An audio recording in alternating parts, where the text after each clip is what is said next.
Благодарам, председателе. Почитувани членови на владата на Република Македонија, почитувани колеги пратеници, почитувани медиуми, почитувани граѓани. Од она што се гледа од приложеното и во дискусиите на моите колеги од опозицијата, а и во делот на образложението од 9 страни за интерпелација на владата на Република Македонија, станува јасно дека не само што колегите од опозицијата немаат инспирација да зборат за фактите, туку се уште живеат во време на стари факти кои што важеа за периодот додека беше владата на ВМРО ДПМН и додека креатор на политиките беше Никола Груевски.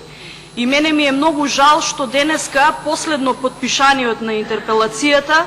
а прво повиканиот за штетните политики за граѓаните на Република Македонија и за Република Македонија не е тука во првиот ред, да ги слуша аргументите кои што ги имаат и колегите од опозицијата, меѓутоа да ги слушне и аргументите што ги имаме ние по однос на она што значи подсетување на штетните политики што ги наследи оваа влада од политиките на Никола Груевски. Мене ми е исто така жал што и новиот лидер на ВМРО ДПМН не е пратеник за да биде тука и да ги слушне аргументите и на опозицијата и на позицијата и да се запознае со еден нов вид на математика, претпоставувам не она што ја познава, штетна математика за Република Македонија, што му ја остави во наследство Никола Груевски и неговата фамилија во претходното владење, а оваа влада се труди да ги покрие тие штетни политики што беа оставени во наследство. И ако одиме по логиката на таа математика што ја имаше во пропагандата ВМРО ДПМН изминативе 10 години,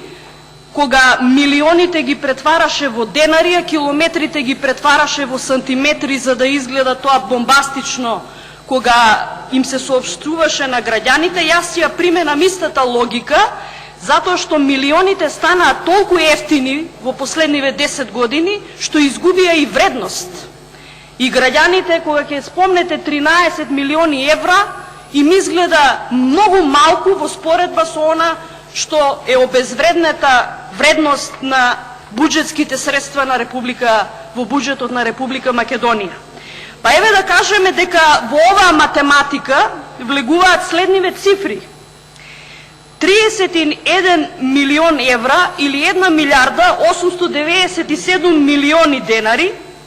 биле потрошени од буџетот на Република Македонија за регламирање на бизнис потенцијалот на земјата во странските медиуми. Понатаму,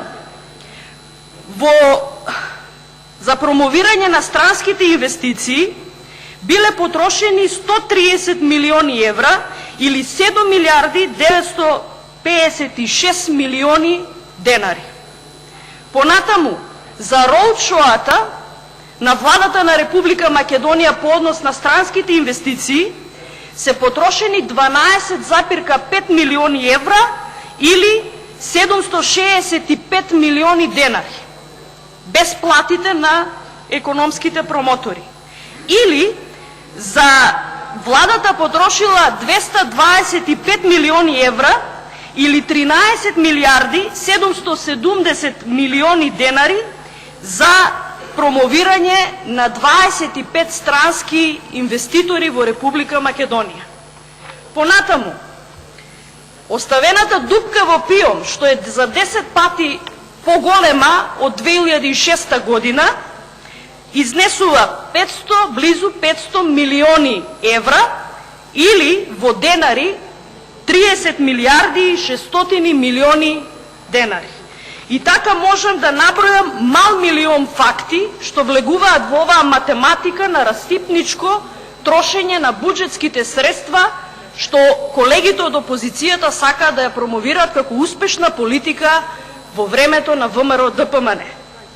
Само за подсетување на јавноста, познавајќи го јавниот долг и динамиката на задолжување што порасна 2 пати од 2006 година наваму, скриен долг имаат фондовите, јавните предпријатија, општините, министерствата во вкупен износ од 363 милиони или во денари 22 милиарди 215 милиони денари. Значи, сето тоа укажува на фактот дека сиве овие години, додека владата немајки за леп купувала чоколада, дојде време оваа влада да ги плати чоколадата на претходните носители на јавни функции во Република Македонија, за да може Република Македонија да појде од мртва точка во промовирањето и спроведувањето на афирмативните политики кои што ги заслужуваат граѓаните на Република Македонија.